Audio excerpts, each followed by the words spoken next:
Assalamualaikum warahmatullahi wabarakatuh. Bismillahirrahmanirrahim. Pada kesempatan kali ini kita akan coba bahas soal yang berkaitan dengan fluida statis ya. Oke, kita menuju ke soal yang pertama. Di sini ada tekanan adalah gaya yang bekerja pada suatu penampang tiap satuan luas penampang. Rumus dimensi tekanan adalah titik. Oke, jadi kalau kita gambar ya, itu seperti ini ya. Nah, seperti ini. Ini misalnya adalah luas penampangnya dan ini adalah gaya yang bekerja ya. Jadi ini F dan ini A. Oke, jadi tekanan adalah gaya yang bekerja pada suatu penampang tiap satu satuan luas. Oke, sekarang kita uraikan dulu untuk persamaannya ya. Tekanan itu disimbolkan dengan P ya, pressure, kemudian gaya yang bekerja pada suatu satuan luas ya, tiap satu satuan luas ya. P sama dengan F per A ya. Oke, sekarang kita uraikan dulu untuk F-nya ya. F-nya itu dia masih bisa diuraikan menjadi M dikali A per A ya. Oke, sekarang kita udah punya persamaan yang kita bisa cari ininya ya, satuannya. Oke, satuannya dari M, massa itu adalah kilogram, A, percepatan adalah meter per sekon pangkat 2 ya, terus di sini per A itu satuan luas adalah meter pangkat 2. Oke, sekarang kita coba sederhanakan menjadi kilogram, kemudian meter. Di sini meternya itu ada berarti pangkat -1 ya. Pangkat -1 karena nanti dia naik, yang M ini naik terus nanti jadi pangkat -2 kan. Nah, M dikali M pangkat -2 nanti jadinya adalah M -1 ya. Nah, S-nya ini naik nanti jadi S pangkat -2. Oke, sehingga kita bisa membuat di sini kita sudah bisa menuliskan dimensinya ya. M untuk kilogram dari besaran massa, terus kemudian L untuk meter dari besaran panjang, terus kemudian ada T untuk sekon dari besaran waktu ya. Sini jangan lupa pangkat -1 pangkat -2. Oke ya, jawabannya adalah E. Lalu berikutnya, besar tekanan hidrostatis pada suatu titik dalam bejana yang berisi zat cair ditentukan oleh. Oke, sekarang kita tuliskan persamaannya ya. pH ya, tekanan hidrostatis itu sama dengan rho dikali G dikali H ya. Jadi ternyata dia itu dipengaruhi oleh 3 faktor ya. Di sini ada rho, massa jenis, kemudian ada G, percepatan gravitasi, dan H, ketinggian. Di sini ada massa jenis zat cair, oke, volume zat cair di dalam bejana. Nah, ini nanti untuk hukum Archimedes ya. Volume zat cair ini juga sebetulnya berpengaruh terhadap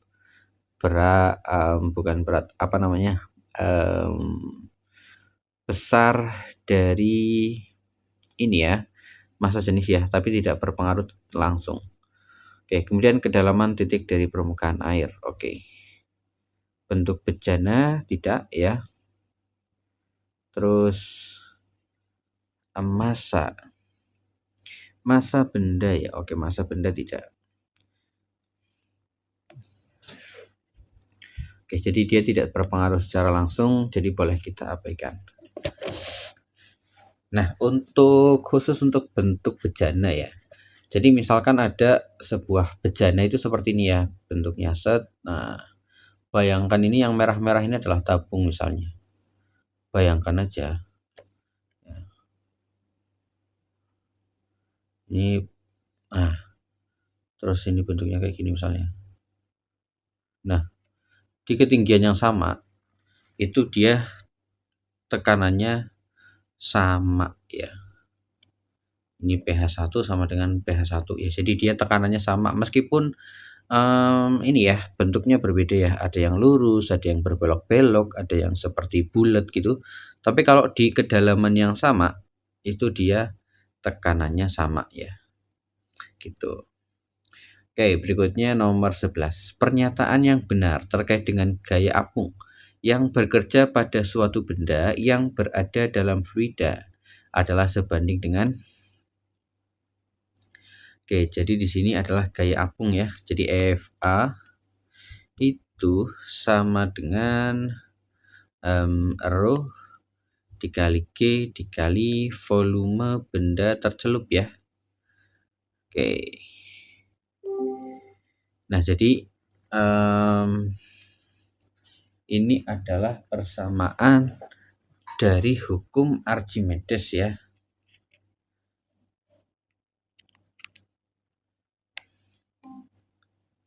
Nah, berikutnya di sini berarti apa?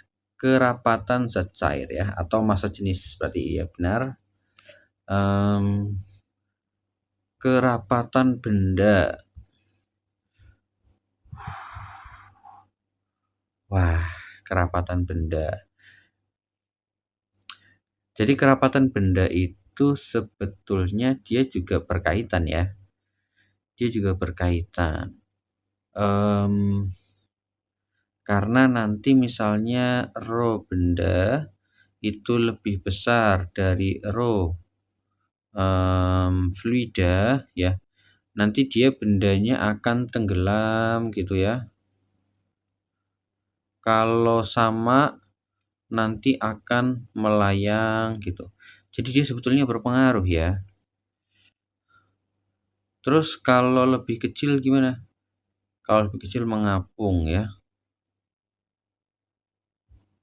Oke, jadi ini agak dilema ya. Dia juga sebetulnya berpengaruh.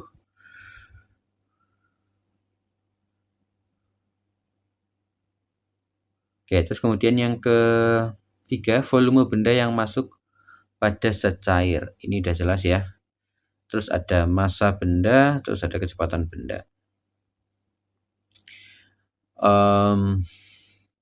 Oke, jadi kalau kita fokus ke gaya apungnya dengan persamaan sebagai berikut ya, maka kita bisa pilih yang paling mendekati. Jadi yang paling di sini yang paling mendekati itu ada ini ya, massa jenis fluida, terus kemudian ada percepatan gravitasi dan volume benda yang masuk ke dalam zat cair ya, VBC atau volume benda tercelup. Jadi yang benar adalah 1, 2. Dan yang kerapatan benda ini itu yang nanti akan menentukan posisi bendanya ya. Oke. Next.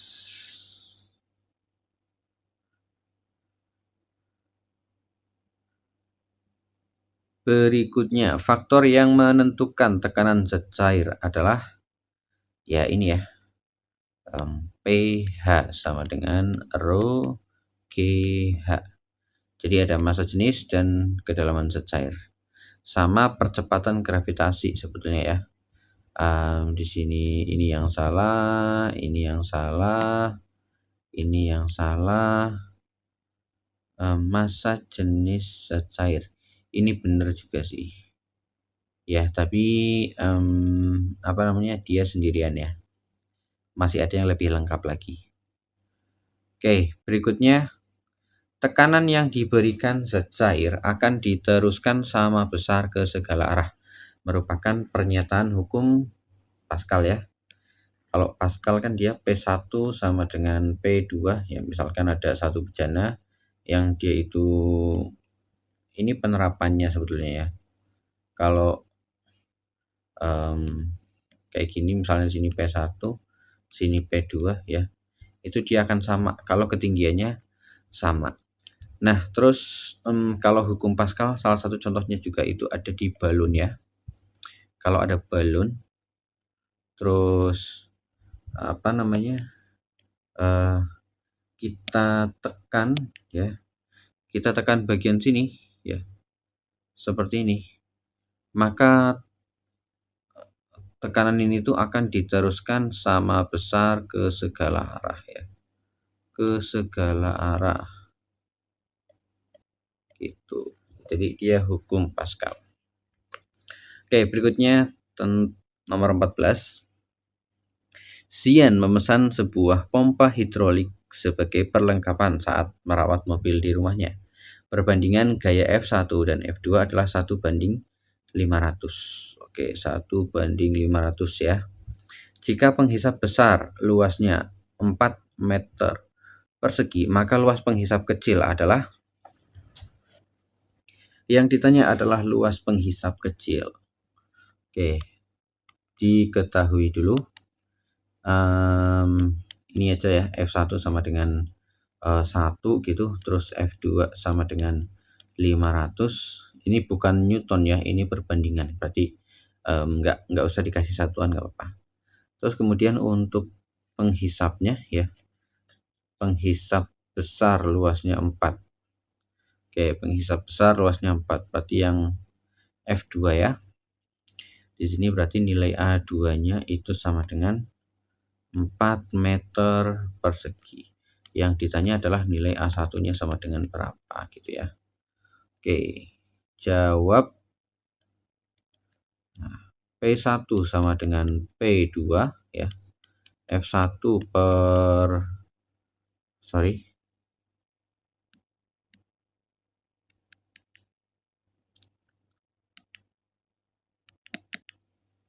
ya, F1 per A1 sama dengan F2 per A2 gitu ya.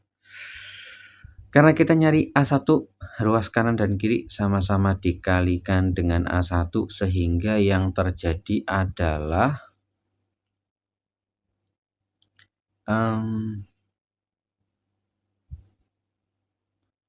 F1 dikali, pokoknya silang gini lah ya. Nah, kira-kira paham gak ini teman-teman? Jadi seperti ini gitu ya, berpindah-pindah. Oke, nanti kalau kita pakai yang ruas kanan kiri agak bingung nanti malah ya. Oke, berikutnya adalah oke, kita pakai yang ruas kanan kiri deh ya. Sebenarnya biar paham aja. Kok itu ikut dihapus sih? Nah, kita pelan-pelan aja, nggak usah buru-buru ya. A2. Jadi kalau kayak gini posisinya kita mau nyari A1, itu kita buat A1-nya ada di atas gitu ya. Kita tulis ulang aja. Sama dengan F2 per A2. Oke. Kayak gini ya. Nah, kita pakai warna yang berbeda.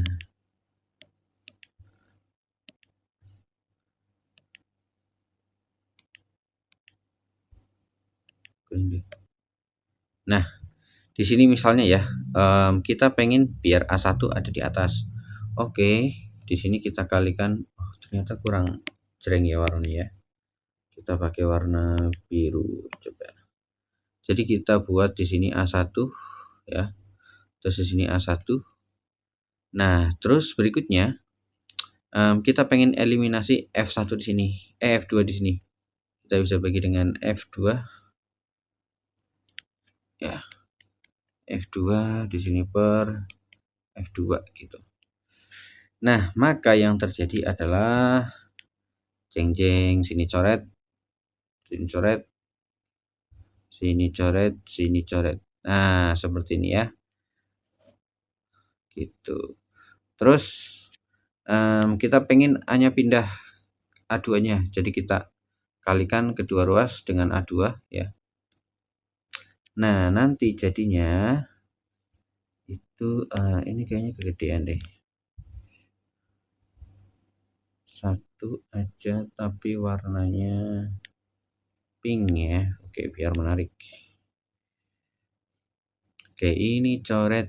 Nah, nanti kalian biar komen sendirilah apa namanya, lebih mudah cara silang-silang gitu atau kayak gini ya, biar kalian yang menilai. Oke, set. Sorry, salah. Nah, coret-coret. Nah, sehingga tersisa ini ya, tersisanya itu adalah A ya, F sama F2 terus juga A1. Oke. Nah, ribet-ribet ya. Gitu. Oke, jadi nanti A2 dikali F1 per F2 sama dengan A1. Enakan yang mana? Kali silang apa kayak gini? Ya, enakan kali silang dong ya. Oke, jadi kita masukkan aja angkanya. Di sini ada A2 itu dia adalah 4 ya. Jadi 4, kemudian dikali dengan F1-nya itu adalah berapa tadi? F1-nya itu 1 ya. Per F2-nya itu 500. Wow. Ya, terus A1. Jadinya 4 per 500. Ya. Ya, pasti 0 koma sih ya. Oke, sekarang kita coba ini aja deh, apa namanya?